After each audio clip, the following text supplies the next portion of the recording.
I wear hearing aids, and the most common question that I get about my hearing aids is why I have in-ear hearing aids instead of the ones you usually see, which are over-the-ear hearing aids. I'm going to do my very best to try and show you, but this is one of my hearing aids, and as you can see, my ear is very small.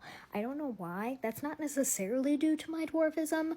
My ears are just tiny. So with over-the-ear hearing aids, they would usually go like this, right over the top of the ear, and I don't have a whole lot of room between my ear and the side of my head, and my ears are really small, so there's really just no room to put an over-the-ear hearing aid there. Here's my other ear, and it's the exact same issue, pretty much. I was fitted for my very first hearing aid when I was 3, so I'm tiny now.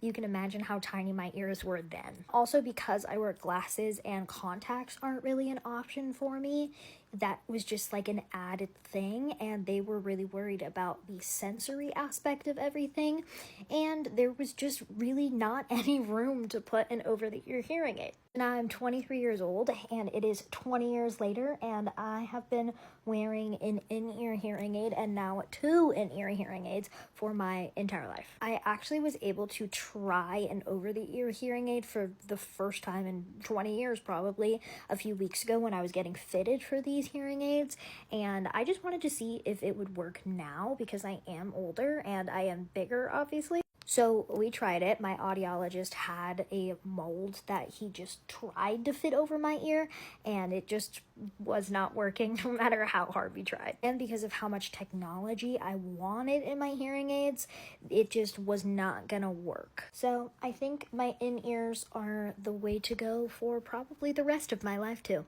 I know I had a lot of questions about going from 1 hearing aid to 2 and also switching brands, so I can't imagine how many you have, but I would love to answer any and all of your questions below.